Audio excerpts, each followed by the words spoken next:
大家好，欢迎来到听书学史。今天我要给大家介绍的是《每天清晨1分钟改变人生的小习惯》这本书。今天视频的内容包括以下2个部分：第一，讲解那些成功人士悄悄坚持的清晨习惯；第二，早晨1分钟的小习惯，如何让奇迹接连发生。首先是第一部分，讲解那些成功人士悄悄坚持的清晨习惯。作者曾在印尼看到过美丽的夕阳，感动地觉得这辈子再也没有什么能超过这次的体验了。但随着时间的推移，那份感动终究会慢慢淡化。如果我们总是把幸福寄托在那些遥远或特殊的事物上，日常生活就会变得苍白无趣，幸福感也会变成一瞬即逝的东西。与其这样，不如试着在平凡的日常生活中，有意识地去发现那些藏在身边的小小幸福。其实我们每天的生活中藏着许多令人惊喜的小幸福，比如早上醒来，第一口清水的甘甜，从窗户洒进来的晨光的温暖，在散步时吹拂而过的微风。当我们有意识地去体验和感受这些瞬间，幸福感就会自然地慢慢增加。而且最新的科学研究也早已证明了，在日常生活中积累小小的幸福，能够让大脑变得更加积极乐观。大脑对持续的小满足，比对偶尔的大事件更容易产生幸福感。频繁体验这些小小满足感，不仅能提高我们对压力的抵抗力，还能增强免疫力。作者过去也一直相信幸福是要去寻找的东西，但当他慢慢养成了珍惜日常细微事物的习惯后，发现每天的满足感逐渐提升，生活也变得更加平静而幸福。所以作者希望大家也能试着去做一件事，每天至少找到一件小幸福，并用心去感受它。比如早上起床后，只花1分钟，深呼吸几次，也能让大脑中的血清素、幸福激素增加，让心情变得积极起来。这一点也是科学上早已证实的。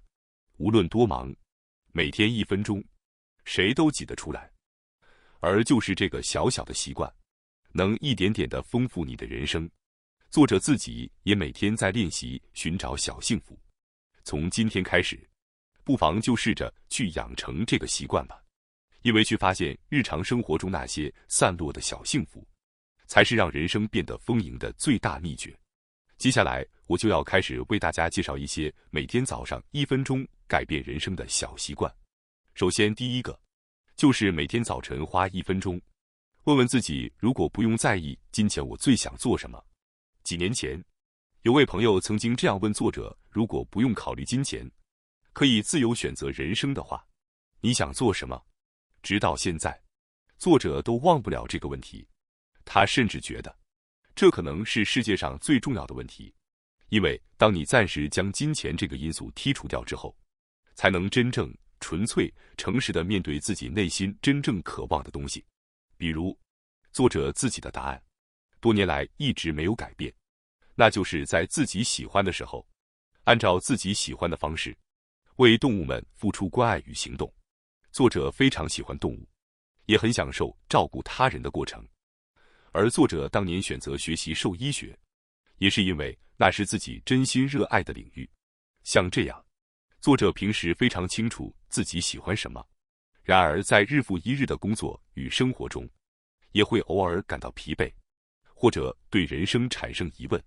每当这时候，作者就会想象自己理想中的样子，那个自己不受任何人强迫，能够自由纯粹地去享受自己真正渴望的事物。光是描绘出这样的自己，心情就会一下子轻松起来，也能重新鼓起勇气，继续前行。那么大家理想中的自己是怎样的呢？现代社会，与其说是缺少，不如说更应该担心过剩。食物、物质、信息，什么都有，应有尽有。在这样的社会中，我们却总是产生自己还缺点什么的错觉，渴望更多，不断和别人比较。可如果想真正幸福，就必须跳脱这种以不足感为基准的思考方式。也就是说，我们需要先弄清楚自己内心真正渴望的到底是什么，而在朝着那个目标前进时，也不要忘了现在的自己其实已经足够好，足够满足这一点。如果陷入非得达成某个目标才会幸福的想法，就可能永远处在追逐下一个目标的无尽循环中。所以日常生活中不妨偶尔停下脚步，问问自己，如果没有金钱的限制，我最想做的是什么？把内心浮现出来的答案珍藏在心，然后轻盈地踏上那条通往梦想的道路。明天早上醒来时，问问自己，我今天最想做的是什么？冷静思考一下，你就会发现，无论用什么方式，其实自己是可以去实践那件事的。当你找到了这个答案，希望你能每天早晨对着那个即将行动的自己，送上一句加油的话，然后开启新的一天。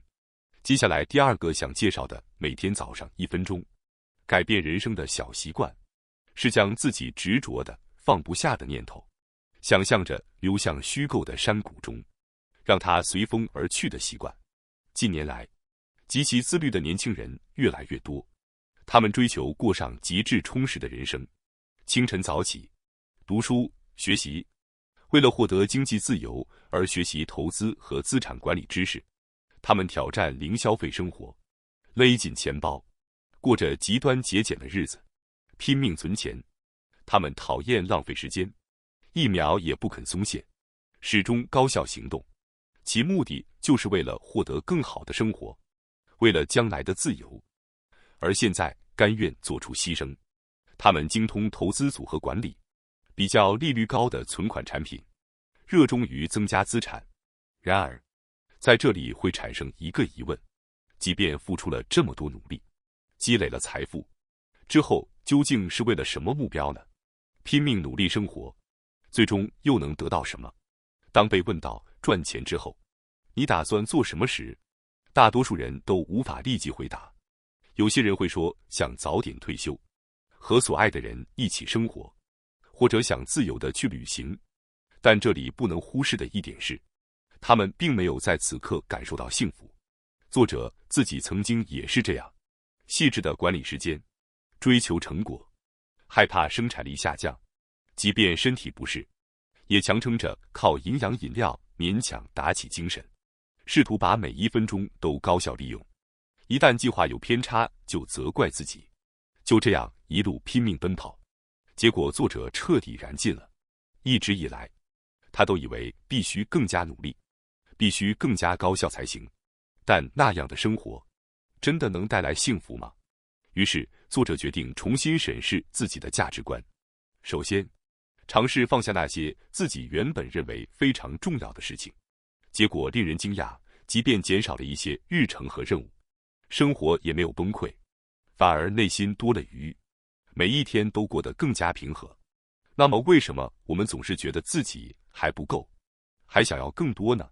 那是因为内心有一种匮乏感，看到别人拥有的东西，自己没有，就会焦虑，非得得到才安心。这种思维方式，正是成长成瘾、成就感成瘾的本质，总是追求生产力，片刻都停不下来。这种状态才是折磨自己的根源。当你这样把内心的念头整理清楚，心情也会稍微轻松一些。接着尝试放下这些想法。所谓放下，并不是强行压抑，而是察觉到原来我在这样想啊，然后就让这些念头顺其自然流走，就像水面上飘过的叶子一样。如果我们能做到这一点，或许就能活得更加充实自在。追求极致充实的人生这件事本身并没有错，但如果那只是盲目的竞争与执念，反而会让我们离幸福越来越远。真正有价值的生活方式，应该是在此刻感受到幸福，同时朝着理想的未来前进。那么接下来要介绍的第3个每天早上1分钟改变人生的小习惯，就是把自己最希望母亲对自己说的话亲自说给自己听的习惯。对人类来说，幸福总是模糊而难以捉摸，反倒是不幸更加清晰，离我们也更近。那么有没有一种一定会让人不幸的方法呢？答案就是执着于自己无法掌控的事物，对外部因素抱有过高的期待，比如祈求工作顺利、天气放晴，这些本是很自然的想法，但越是执着，事情不如意时的失落感就会越大。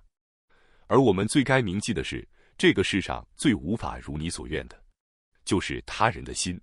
要是那个人能来安慰我该多好。我希望大家都喜欢我，我想被认可，这种渴望是人之常情。毕竟我们是社会性动物，离不开和他人的联系。但如果过于在意别人是否认可自己，反而会成为痛苦的根源。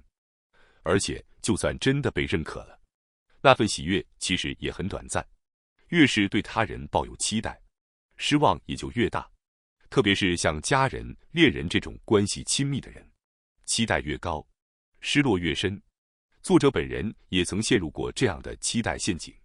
在某些焦虑快要被不安压垮的时候，他希望有人对自己说没关系的，于是向好几个朋友倾诉。即便朋友劝他说你已经很努力了，但他真正想听到的却是就算感到不安也没关系啊。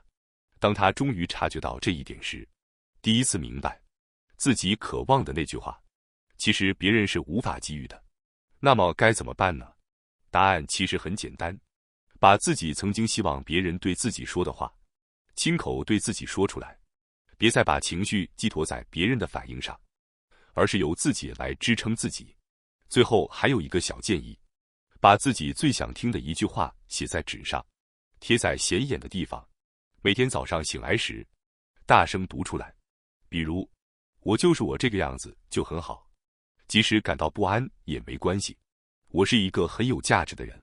像这样，经常把温暖的语言送给自己，内心会慢慢发生变化。幸福，不是别人给予的，而是存在于自己内心的东西。那么，接下来是第二部分，我将继续给大家介绍早晨1分钟改变人生的小习惯。我要介绍的第4个习惯是将1年前的自己和现在的自己做比较。我们不知不觉早已习惯于生活在竞争社会之中，无论是学习、工作，还是运动，总想着要比别人更快进步，更快取得成果。正因为有这样的习惯，很多人在刚开始做一件事的时候，就容易半途而废。为什么我们会在中途放弃呢？有些人可能会认为是因为自己缺乏毅力，或者无法维持动力，但其实最根本的原因是过于和别人比较，急于求成。比如说减肥，减肥失败的理由因人而异，有的人是因为太忙没时间运动，有的人因为压力大而暴饮暴食，有的人戒不掉甜饮料，但很多人反复挑战减肥却总是失败。真正的原因是总想着用最短时间获得最大成果。现在社会上充斥着各种只靠一个习惯就能迅速瘦下来的说法，看到这些信息，就会觉得既然别人都做到了，我也必须在短时间内瘦下来。于是开始实行极端的节食和高强度的运动，强撑着锻炼。这样的生活方式怎么可能长久坚持下去？结果就是在达成目标之前就放弃。这种恶性循环，正是很多人反复减肥失败的原因。那么，怎样才能不再重复这样的失败呢？其实，并没有只要这样做就一定成功的万能答案。但有一件事是可以确定的，最重要的，就是不要和别人比较。重要的是，和昨天的自己比，只要哪怕进步一点点就好。就算是再不擅长的人，只要反复练习，也一定会进步。即便是讨厌运动的人，只要持续最低限度的运动，体力也会慢慢增强。这里要注意的是，不要设定过于极端的目标，比如每天跑30分钟这样太高的目标，而是从每天跑5分钟这样的目标开始，设定适合自己的目标。如果慢跑太辛苦，改成散步也没问题。重要的是要每天坚持，随着身体慢慢习惯运动，自然就会想再多跑一点吧。其实大家都知道，成长从来不是一条直线，而是反复经历停滞和进步，慢慢积累的过程。只要坚持，总有一天会悄悄发生变化。把比较的对象换成昨天的自己、1周前的自己、1年前的自己，然后去找出自己和昨天相比，有没有哪怕一点点进步？这才是真正的成长。接下来要介绍第5个早晨1分钟改变人生的小习惯。挑出那些不会让你心动的物品，把它们扔掉，试着舍弃那些不再让你怦然心动的物品。整理好自己的内心，只要待在干净整洁、安静的空间里，心情自然就会平静下来。相反，如果眼前堆满杂物，环境凌乱，就会像身处噪音中那样，让人心神不宁。在日常生活中，我们不知不觉就积累了各种各样的刺激，消耗着自己的能量，也让内心变得浮躁。作者本人也是感官比较敏感的人，喜欢安静的环境，比起味道浓重的食物，他更喜欢清淡的，香味也只要适度便能感到愉悦，过于浓烈反而会觉得疲劳。视觉上的刺激也是一样，眼前堆满了没用的东西，光是这样就会让人感到压迫和不安。比如家里堆满了物品时，久而久之，你可能就习惯了凌乱，甚至都不觉得混乱是个问题。但一旦整理整顿过，再看到哪怕一点小杂乱，也会立刻察觉。这其实和内心状态也是一样的。在每天的生活中，我们无形之中消耗着大量的能量。仅仅是待在一个杂乱的房间里，视觉上接收到的信息量就会增多，仅此一点就足以让大脑感到疲惫。寻找需要的东西也要花费时间，结果就是徒劳耗费了精力。这其实和选择太多，导致决策疲劳的机制是一样的。所以，作者尽可能减少自己的物品，只保留真正需要的东西。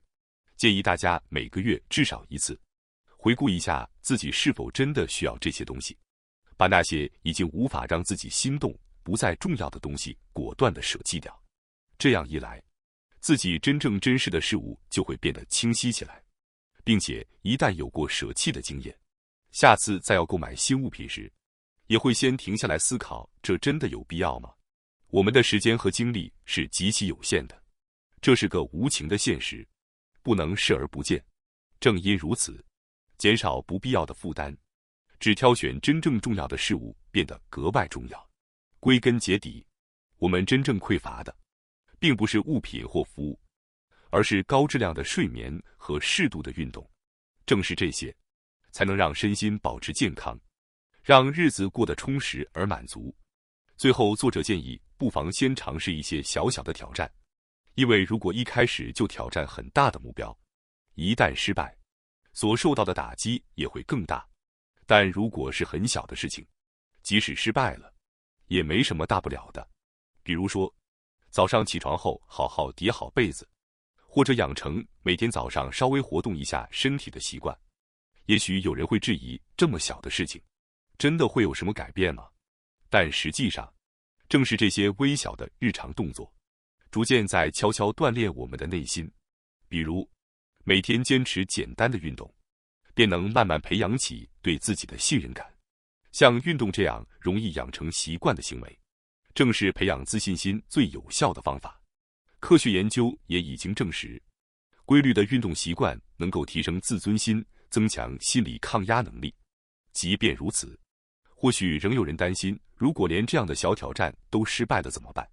但没关系，如果失败了，就温柔地接纳那个失败的自己，微笑着原谅自己。因为失败，其实正是你有去挑战的证明，绝不是什么该羞愧的事情。重要的是，要用笑容去接受那个失败的自己，并鼓起勇气迎接下一次挑战。只有去挑战，我们才能真正体验到成功与失败两种滋味，而这种体验才会丰富你的人生，让内心成长起来。感谢大家收看今天的节目。如果你喜欢我们分享的内容，记得点赞、订阅并开启小铃铛通知，第一时间获取我们的更新。在下次的节目中，我们将继续为大家分享更多有益的书籍。再次感谢大家的支持，我们下期再见。